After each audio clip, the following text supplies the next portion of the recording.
Bienvenidas y bienvenidos. Hoy vamos a analizar a fondo un texto breve, pero de esos que te dejan dándole vueltas al coco. El síntoma psíquico de Hernando Bernal. Sí, es un texto muy denso. Mucho. La propuesta que nos hace es, cuanto menos, provocadora. Va totalmente a contracorriente de lo que solemos pensar sobre la salud mental. Totalmente. Es que nos plantea una pregunta que casi ofende, ¿no? ¿Y si ese sufrimiento psicológico del que nos quejamos, esa ansiedad, esa tristeza, no fuera un simple error del sistema, sino que tuviera un propósito oculto e incluso nos diera, bueno, una extraña satisfacción? Es una idea que de entrada genera rechazo, porque parece que está invalidando el dolor de la gente. Claro, Pero el texto precisamente nos pide eso, que suspendamos esa primera reacción. que cambiemos la perspectiva. ¿Y cómo lo hacemos? Pues en lugar de ver un síntoma como, no sé, un virus o una pieza rota que hay que eliminar cuanto antes, nos invita a considerarlo una construcción. Una construcción. Algo complejo, con una causa, con un sentido y una lógica interna, aunque esa lógica sea, y esto es lo importante, completamente inconsciente para la persona que lo padece. Vale, de acuerdo. Vamos a desglosar esto porque tiene muchas capas. Sí, las tiene. El punto de partida que plantea Bernal, que es la clave de todo, es que el sufrimiento psíquico es radicalmente subjetivo. Es el cimiento de todo el argumento. O sea que lo que para una persona es una fuente de angustia brutal, para otra puede ser simplemente parte de la vida. Exacto. Sin esto, nada de lo demás se sostiene. El texto pone ejemplos muy claros. Estar deprimido, la relación con la comida, un desamor. Sí, O incluso menciona la homosexualidad, que durante décadas fue patologizada. cierto. Todas estas situaciones pueden hundir a una persona en la miseria, pero para otra, pues no constituyen un conflicto que la paralice. No existe un sufrimetrómetro universal, ¿sabes? Claro. La clave no es lo que pasa, sino la resonancia que tiene dentro de cada uno. Entiendo. Pero entonces, si el sufrimiento no es objetivo, ¿dónde está la línea? Porque, a ver, quejarse es casi un deporte nacional. Un poco sí. Todos nos quejamos de algo, del trabajo, de la pareja, del tiempo. ¿Cuándo esa queja sobre, no sé, un jefe insoportable se convierte en algo más, en un síntoma de verdad? Esa es la pregunta del millón, y el texto traza una distinción muy sutil, pero fundamental. A ver, La mayoría de las quejas son un desahogo. Son una forma de señalar algo que no funciona ahí fuera. El culpable es el jefe, la economía, la mala suerte. ajá. La queja es pasiva, nos coloca como víctimas de una circunstancia externa. Y es cómoda, en cierto modo. Te quita responsabilidad. Exacto. Pero el texto dice que hay un punto de inflexión. El momento en que la queja deja de ser un lamento sobre el mundo y se convierte en una pregunta. Una pregunta. Una pregunta que vuelve hacia uno mismo. Cuando ya no es solo mi jefe me hace la vida imposible, sino ¿por qué permito que me la haga? O peor aún. O peor aún, ¿por qué siempre acabo con este tipo de jefes? Esa pregunta, ese qué tengo que ver yo en esto que se repite una y otra vez, eso es el nacimiento del síntoma en el sentido analítico. O sea que el síntoma no es tener un mal jefe. No, El síntoma es darte cuenta de que llevas 5 trabajos seguidos con el mismo perfil de jefe y empezar a preguntarte si el problema no está solo en ellos, justo, sino en el patrón que tú sigues. Es la implicación personal en el problema. precisamente. La queja mira hacia afuera, el síntoma mira hacia adentro, aunque sea con una linterna muy débil y sin saber qué busca. Es la intuición, a menudo angustiosa, de que uno es actor en el propio drama, no un mero espectador. Y es ahí cuando alguien suele pedir ayuda, porque intuye que la respuesta ya no está en cambiar de trabajo por sexta vez. Sino en entender algo de sí mismo. Eso es. Vale, esto nos lleva a otro punto que menciona el texto. Parece que hoy en día todo el mundo tiene ansiedad o está quemado o sufre algún trastorno alimentario. Sí, El autor habla de que la angustia ha adquirido aspectos casi epidémicos. ¿Es que sufrimos más que antes o es que le ponemos nombres diferentes? es una gran pregunta. El texto sugiere que el malestar es una constante humana, pero cada época le da una forma, un disfraz culturalmente aceptado, por así decirlo. Entiendo. Hoy es más legítimo decir tengo ansiedad que siendo un vacío existencial. Pero lo crucial, y aquí el texto se pone más profundo, es que estas epidemias no son simples trastornos. Ah, no. Son manifestaciones de una causa que es inconsciente. A ver si lo entiendo bien, porque esto es importante. Tomemos el ejemplo de una persona con anorexia. Vale, Está librando una batalla durísima y muy real contra la comida, el peso, el espejo. ¿Me estás diciendo que según esta teoría esa batalla es una especie de cortina de humo? Uf, dicho así suena fuerte. Es que lo es. Que el verdadero enemigo está en otro sitio y ni siquiera sabe cuál es. Suena casi como una traición de la propia mente. Es una imagen muy potente, la de la traición, porque se siente así. Pero sí, la idea es esa. El síntoma visible, la lucha con la comida, es la punta del iceberg. Ya. Es una manifestación terriblemente dolorosa y destructiva de un conflicto que está sumergido, un conflicto que la persona no puede nombrar, no puede poner en palabras. ¿Y por qué esa solución? Porque el síntoma es una solución de compromiso.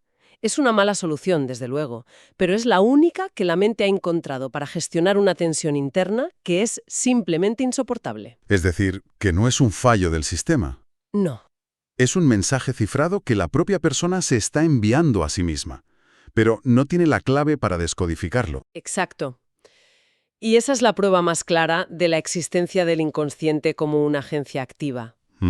No es un baúl de recuerdos, es una parte de nosotros con su propia lógica que influye en lo que hacemos, pensamos y sentimos. Si todo fuera consciente, la fuerza de voluntad bastaría.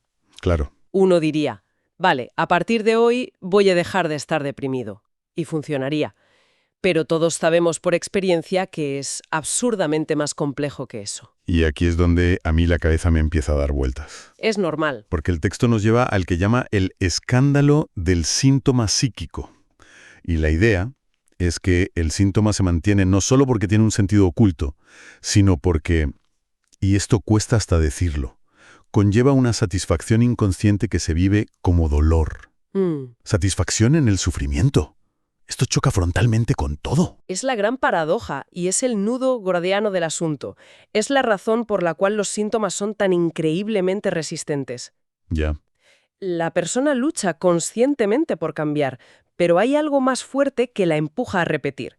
Para explicar esto, el texto usa un concepto del psicoanálisis lacaniano que es goce. Goce. Y es crucial entender que esto no es placer. Nadie disfruta teniendo un ataque de pánico o sintiendo un vacío depresivo. Claro, es que si no, no se entendería nada. El goce es más como la extraña satisfacción de rascar una herida que pica. Buena imagen. Duele, te haces sangre, sabes que no deberías, pero hay una tensión insoportable que se libera en ese acto y que te obliga a repetir, aunque el resultado final sea peor. Vale. Esa es la lógica perversa del síntoma. Es una satisfacción que se paga con la moneda del sufrimiento. Pero esto es súper delicado, ¿no? Porque desde fuera es muy fácil mirar a alguien que se queja siempre de lo mismo y no hace nada, y soltar el típico «en el fondo le gusta sufrir». Sí, es muy peligroso. Suena a una simplificación que invalida un dolor que para esa persona es tremendamente real. Es una objeción fundamental y tienes toda la razón. La línea es muy fina. El texto en ningún momento busca culpar a la persona. ¿Ya? Nadie elige conscientemente su infierno. La clave está en la repetición. ¿La repetición? Sí, cuando una persona se ve una y otra vez a lo largo de los años en el mismo tipo de situación destructiva, a pesar de sus esfuerzos conscientes por evitarla, es cuando esta teoría sugiere que hay algo más en juego. Algo más que la mala suerte. Algo más que la mala suerte o las circunstancias. Hay un patrón interno, un circuito de goce, que se autoalimenta. Pongamos el ejemplo que da el texto. La persona que se empareja sistemáticamente con gente que no está disponible. Personas casadas, por ejemplo. Exacto. Conscientemente sufre, se lamenta, dice que lo que más desea es una relación estable y tranquila. Pero una y otra vez... Acaba en el mismo lugar de espera, de anhelo y de desengaño. Exacto. Conscientemente, el relato es de sufrimiento puro, pero inconscientemente, ese patrón le proporciona algo. ¿El qué? Pues, quizá la satisfacción de estar en una posición de sacrificio, o la intensidad emocional del drama, o la confirmación de una creencia profunda de que el amor de verdad no es para mí. Ese algo es el goce. Vale. Es una forma de satisfacción que se obtiene a costa de un dolor consciente inmenso. Y como es inconsciente, la persona solo percibe el resultado final. La incomprensión y el dolor de la repetición. El ¿por qué siempre a mí? Exactamente. Es que da un poco de vértigo pensar en eso. Que una parte de ti esté trabajando activamente para mantenerte en un sitio que te hace sufrir. Sí, lo da. Y que tu yo consciente sea el último en enterarse. Es casi el argumento de una película de Christopher Nolan. Es una buena comparación. Cambia por completo la imagen que tenemos de alguien que sufre. De ser una víctima pasiva de algo, a ser, no sé cómo llamarlo, un cómplice involuntario de su propio malestar. Es un cambio de paradigma radical. Y cómplice involuntario es una buena forma de verlo, porque captura las dos caras. ¿Cuáles? La implicación activa, cómplice, y la falta de conciencia, involuntario. Insisto, no se trata de culpar, al contrario. Se trata de reconocer una lógica interna que opera más allá de la voluntad para poder, quizás, hacer algo con ella.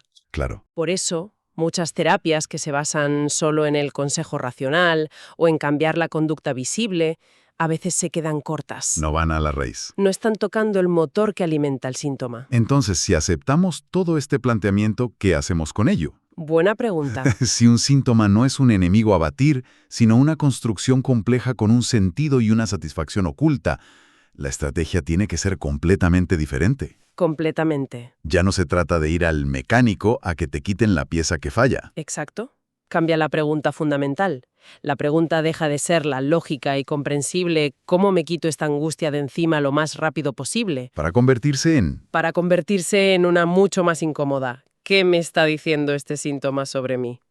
¿Qué función, por extraña que sea, cumple en mi vida? ¿De qué me está protegiendo, paradójicamente? ¿Y qué tipo de satisfacción encuentro ahí que no logro encontrar en otro sitio? Es pasar de ver el sufrimiento como un invasor extranjero a verlo como una especie de guerra civil. Sí, me gusta esa imagen. O, por usar otra imagen que se me ocurre, es como si el síntoma fuera una obra de arte, muy personal y muy retorcida, creada por uno mismo sin saberlo. Es una excelente analogía. Y como cualquier creación, tiene su propia coherencia, su historia y su función. Entender esto es el primer paso. Ya. No para regodearse en el problema, sino para devolverle a la persona su agencia, su responsabilidad en el sentido de capacidad de respuesta. Claro. Abre la puerta a dejar de ser un mero efecto de su síntoma para empezar a ser la causa de un posible cambio. Claro, porque si el síntoma es una solución, como decías antes, aunque sea una mala solución, eliminarlo por la fuerza sin entender qué problema intentaba resolver es peligroso. Sería como quitarle la muleta a alguien sin haber curado la pierna. Justamente. O peor, podría aparecer otro síntoma para ocupar ese lugar. Justamente. Si el síntoma es la respuesta que tu psiquismo ha construido, el trabajo no es tanto demoler esa respuesta, sino entender la pregunta que hay debajo. Y a partir de ahí... Y a partir de ahí se abre la posibilidad, como sugiere el texto, de inventar una nueva solución. Una respuesta diferente a ese conflicto de fondo que sea más vivible, menos costosa en términos de sufrimiento. Construir algo nuevo. Se trata de construir algo nuevo, no solo de destruir lo viejo. Así que recapitulando un poco el viaje que hemos hecho, hemos pasado de ver el síntoma psicológico como un simple fallo a entenderlo como una creación subjetiva y compleja. ¿Eso es? Primero, es personal. Lo que hunde a uno, a otro, ni le afecta. Segundo, no es arbitrario. Tiene una causa y un sentido, aunque estén ocultos en el inconsciente. Sí. Y tercero, la idea más difícil y escandalosa. Se sostiene en una satisfacción paradójica, un goce en el malestar, que es lo que lo hace tan pegajoso y resistente. Esa es la síntesis perfecta del recorrido. Es una visión que, aunque dura, devuelve la complejidad y la dignidad al sufrimiento. Deja de ser algo absurdo o irracional para convertirse en algo que responde a una lógica. Una lógica que, a primera vista, no reconocemos como nuestra, pero que nos pertenece íntimamente. Y esto nos deja con una reflexión final. Una pregunta que se queda ahí flotando. A ver. Si el síntoma es una construcción tan personal, esa solución torcida que hemos encontrado para lidiar con un conflicto que no sabemos ni nombrar. La pregunta que nos devuelve el texto es, ¿y si la cura no consistiera en una guerra de erradicación contra ese síntoma? ¿Y si, en lugar de luchar para silenciarlo, el verdadero trabajo fuera escuchar qué dice? Y con esa información empezar a construir una solución alternativa. Una forma de vida diferente. Una forma de vida que nos procure satisfacciones que no requieran pagar el peaje del dolor. Quizá el camino no sea tanto demoler la vieja casa en ruinas que nos da un cobijo precario, sino usar sus mismos ladrillos para construir algo nuevo, más sólido y luminoso, justo al lado.